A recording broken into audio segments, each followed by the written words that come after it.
the month hails from Sweden, and it is called Flotte-kärlek. Flotte-kärlek was first published in the early 1950s.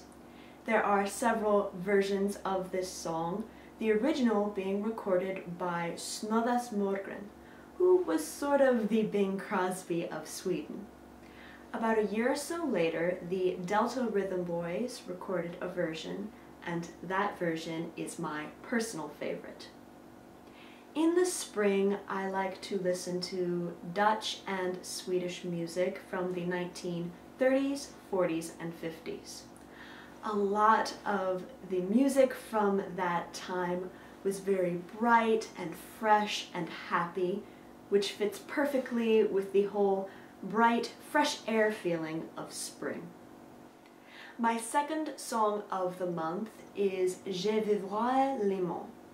It is a 14th century French love song written by poet and composer Marchal.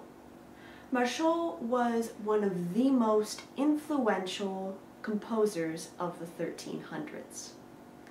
I enjoy listening to and studying old music because I find it fascinating to hear the development from the European medieval age through to the Renaissance age of music and beyond.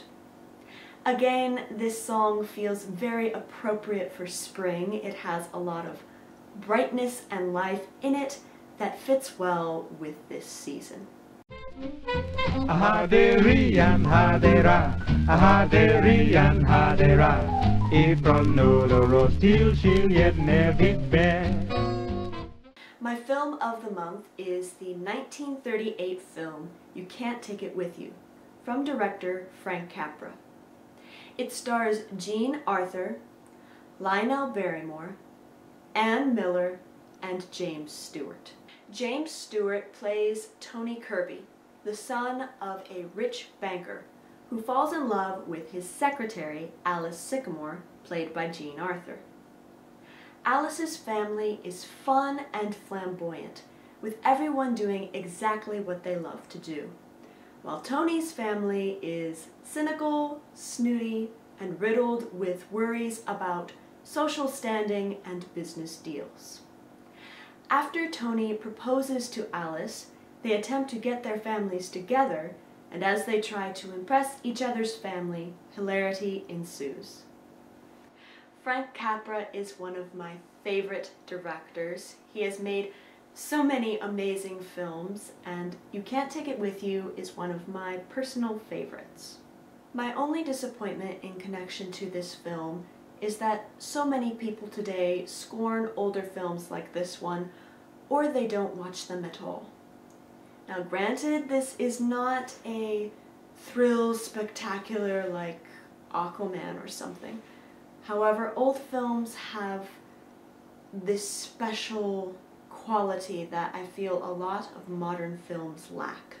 Frank Capra has been criticized for being too emotional or, too much reaching for the everyday man, but I personally feel like a lot of his films had more heart and soul than most of the films Hollywood put out. Older movies, to me, are kind of like a cake. On the top you have the icing of humor, quaintness, and pretty fashion.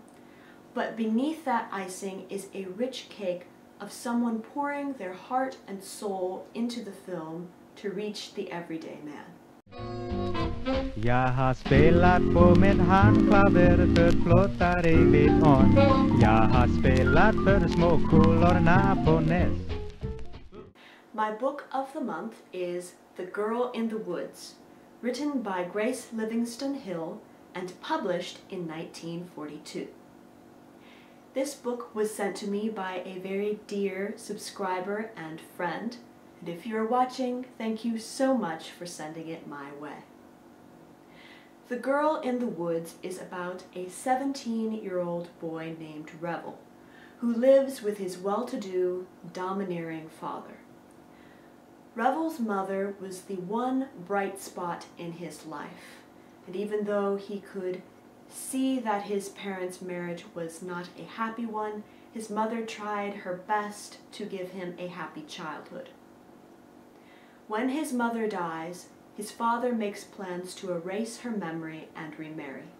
Revel is heartbroken at the thought of a stranger taking his mother's place and feels like the whole world is falling apart until he meets a girl in the woods. This is such a great book. It has been some time since I have read a book that has so thoroughly captured my imagination and excitement. The Girl in the Woods was so clear and visual that I think it should be developed into a feature-length film.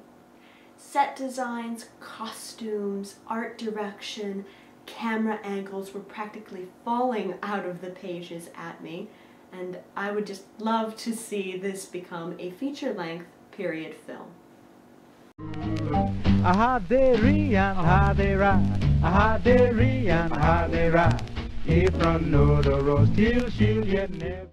My new beauty endeavor of the month has been false eyelashes.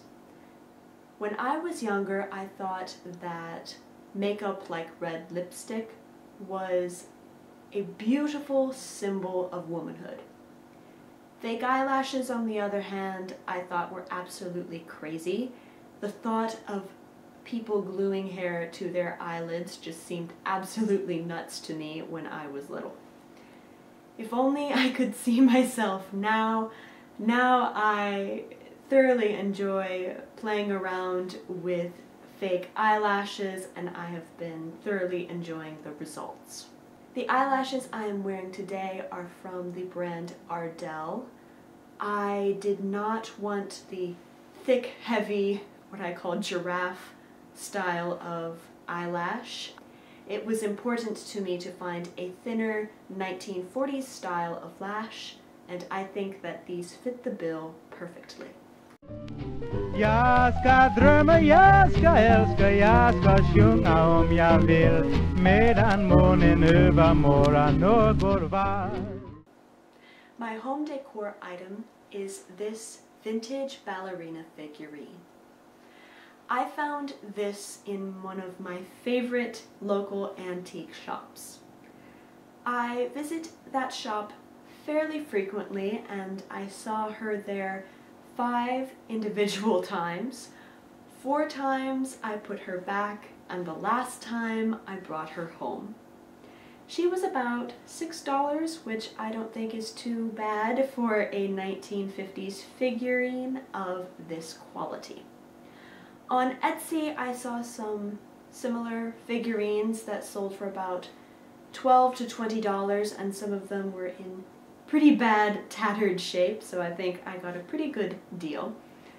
I am working to switch out a lot of my modern bedroom decor and add little vintage pieces like this one, and I'm very happy to have another little addition to my vintage home decor collection. Ifrån